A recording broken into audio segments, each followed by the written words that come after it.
Okay, today we're doing section 4.5, fractions and decimals. So we're going to talk about how we convert fractions to decimals and how we convert decimals to fractions. Okay, they're related obviously because of the processes that are involved, place values that are involved, but they are involve two very different methods. So when I convert a fraction to a decimal, you're going to divide the numerator by the denominator. So the numerator should be the number that's going underneath that division sign. Okay? Now this should make sense because we know that 1/8 is going to be less than 1. And if I do 8 underneath and do 8 divided by 1, you're going to get 8, and that doesn't make any sense. Okay? It's just normal division from there. So I'm going to add my decimal, bring it to the top, add my 0, and then 8 goes into 10 once. Subtract my 8 and I get 2. Add my 0, bring it down. 8 goes into 20 2 times. Subtract 16, get 4, add my 0, bring it down. You're going to go until you have no remainder. Okay, we don't do any remainders. So 1/8 is the same thing as 125 thousandths. If the number is a mixed number, then the only difference is I need to make sure I put that whole number in front of the decimal. The fraction would still be divided like I did above, okay, and then just put behind the decimal. All right, so no separate work required really, just remembering to put that number in the front. When we write decimals as fractions, you're using a little different process, and the reason that we can't so easily convert fractions to decimals and decimals to fractions because we have to simplify our fractions. Okay, and a lot of times when we convert our decimals to fractions, we're going to have to simplify from there. So what you do is you're going to look at your decimal and you're going to read its place value. This is 25 hundredths. So the hundredths is my place value, and it's the place value of the last number. But that's the place value I'm going to use in order to create my fraction. So you're going to write the decimal as a fraction using place value as the denominator. So it's going to be 25 hundredths. My numerator comes from the number that's behind the decimal. Okay, 25 hundredths. Well, we know 25 hundredths can be simplified. So I'm going to divide the numerator and denominator by 25, and you get 1/4.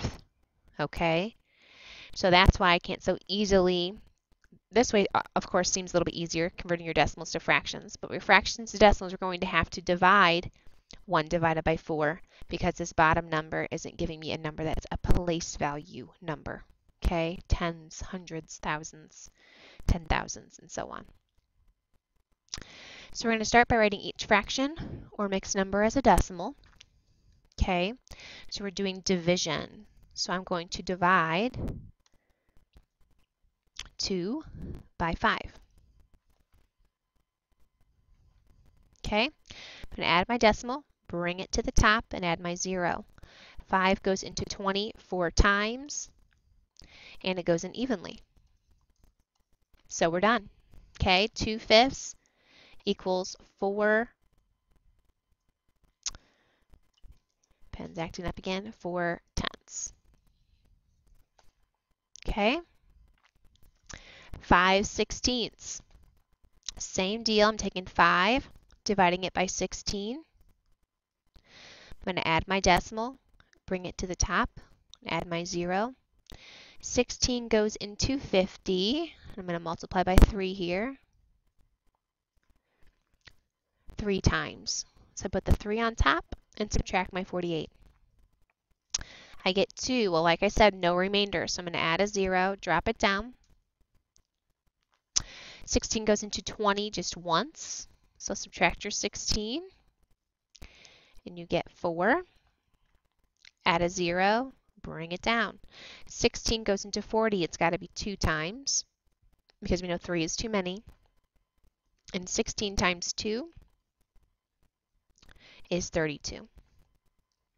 So subtract my 32 and I get 8. Once again, add a 0, bring it down. You'll notice that some of these decimals are going to take longer than others.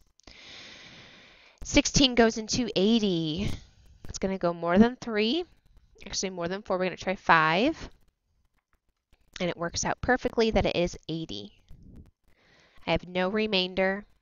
and I am done. So 5/16 is equal to 3,125 10,000ths. Okay? Now I have 4 and 9/40ths. So this 4 in front, like we talked about before, is going to go in front of my decimal here. Okay? And I'm taking 9 divided by 40. Add a decimal, bring it to the top, add my 0. 40 goes into 90 2 times. Subtract 80, and I get 10. I'm going to add a 0 and bring it down. 40 goes into 100 2 times as well. Subtract 80, and you get 20. Add a 0, drop it down. 40 goes into 200 5 times. And once again, it's going to go in evenly, so I am done. Now remember, my original problem was 4 and 9/40ths. So 4 and 9/40ths cannot become 225 thousandths. This is the number that goes behind the decimal. Okay, so it's going to be 4 and 225 thousandths. If you look back at your original problem and compare it to your answer, it's going to make it a lot easier, or a lot less likely that you're going to make a mistake converting your fraction to your decimal. 7/9. So I'm taking my 7, dividing it by 9. We know 9 can't go into 7, so I'm going to add a decimal point and a 0. 9 goes into 70 7 times. Subtract 63, and you get 7. Add a 0, bring it down. 9 goes into 70 7 times. Subtract 63, get 7, add a 0, bring it down. You're going to notice that this is going to continue on and on and on and on. It's called a repeating decimal. The other decimals were called terminating decimals, meaning they end. This is a repeating decimal. Now, when you tell me your answer, you're going to use something called bar notation. And when you're using bar notation, you put the bar above the number or numbers that is repeating, or that are repeating. Okay? You only put it above if I have one number repeating. In this case, I just have 7 repeating. So I write 17 and put a bar above it. You don't put 77 with a bar above both of them. You don't put 777 with a bar above it. If it's just one number repeating, you put that number once, bar above it. Okay? If there's more than one, obviously you're going to have to put all the numbers that are repeating and then the bar above the set of repeating decimals or numbers. Okay, so 7/9 is 0.7 repeating. All right, now we're going to convert our decimals to fractions. And to do this, we are using place value. So I'm using the place value of my 4, and I would say call this or read this correctly as 14/100ths. So it's in the hundredths spot. So it's going to be 14 over 100. And then remember, we're not done here. We have to make sure we simplify. So I'm going to divide these both by 2 here. 14 divided by 2 is 7. 100 divided by 2 is 50. All right, 7 and 50, I can't go any further. The only number that could go into 7 is 7 and 1, and 7 cannot go into 50, so I'm done. 7/50ths is my answer. Okay? And we have 2 and 35 thousandths. Okay, so I'm going to put my 2 first because it's a mixed number because of the 2 in front of my decimal. 35 thousandths, so it's going to be 35 over 1,000. Okay, now we know a number that ends in 5 and 0 can be divided by 5, so that's where we're going to start. When I divide by 5, I'm going to first apply my 2. You're not going to simplify your 2. It doesn't make any sense to simplify your 2, so that's not going to be divided by anything. We're just going to place it in front of my fraction.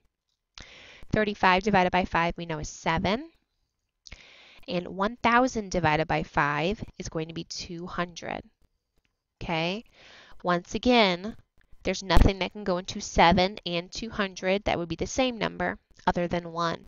So it's in simplest form, and there's my answer. Okay, so converting decimals to fractions, we use place value. Let me put the number behind the decimal above the place value. When we convert fractions to decimals, we're dividing the numerator by the denominator using long division.